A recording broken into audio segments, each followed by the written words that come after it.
വീണ്ടും വന്നിട്ടുണ്ട് ഒരു വേൾക്കാച്ചി വീടുമായിട്ട്. ഈ വീട് നമ്മൾ വേറൊരു വണ്ടിയായിട്ടാണ് കൊടുക്കേണ്ടത്. ഈ വണ്ടി വല്ലാതെ ഇഷ്ടപ്പെട്ടില്ല. ഇതിൻ്റെ മോഡിഫൈഡ് ഏകദേശം ഇഷ്ടപ്പെട്ടിച്ച് വണ്ടി അത്ര ഇഷ്ടപ്പെട്ടില്ല. ഈ നമ്മളെ വീടുക്കും വേണ്ടിയാണ് നമ്മൾ ഈ വണ്ടി നോക്കുന്നത്. നമുക്ക് ഈ വണ്ടി ഒന്ന് ജസ്റ്റ് ഓടിച്ച് നോക്കാം എത്രത്തോളം പോകും. നമുക്ക് നേരെ പോവാം. പിന്നെ ഒരു കാര്യം, നമ്മളെ വീഡിയോ ഷെയറും ലൈക്കും സബ്സ്ക്രൈബും ചെയ്യാൻ നിങ്ങൾ മറക്കരുത്. നിങ്ങൾക്ക് വേണമെങ്കിൽ എനിക്ക് ചെറിയ അബദ്ധം പറ്റി. നിങ്ങൾക്ക് വേണമെങ്കിൽ നിങ്ങൾക്ക് അല്ലേക്കൊണ്ട് അടിച്ചിട്ടാൽ ഞാൻ വിടുന്ന വീഡിയോസിനൊക്കെ അപ്പൊക്കെ നോട്ടിഫിക്കേഷൻ കിട്ടുന്നതാണ്. അപ്പോൾ നമുക്ക് നേരെ ഓടിച്ചു നോക്കാം. നേരത്തെ മൂടുകൊണ്ടൊന്നും തോന്നല്ലേ, അതിൻ്റെ കൈ കുറച്ച് തന്നിയതുണ്ടോ സ്റ്റോറി. നമുക്ക് നേരെ പോകാം. ഇരുട്ടത്താണ് നമ്മൾ പോകുന്നത്. ഓക്കെ, കുഴപ്പമില്ലാത്ത വീടാണ്. ഓക്കെ, വണ്ടി കുഴപ്പമില്ലാന്ന് തോന്നുന്നു.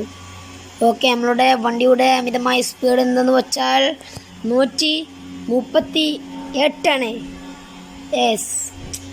ഓക്കെ, അപ്പം നിങ്ങൾക്കൊരു ചലഞ്ച് ഇട്ടാൻ ഈ ഗെയിമിൻ്റെ പേര് എന്താണെന്ന് പറഞ്ഞാൽ ഞാൻ ലാസ്റ്റത്തെ വണ്ടി ഞാൻ പുറത്തിറങ്ങുന്നതാണ്. അപ്പോൾ ഏതാണ് ജസ്റ്റ് ഗസ് ചെയ്യട്ടോ.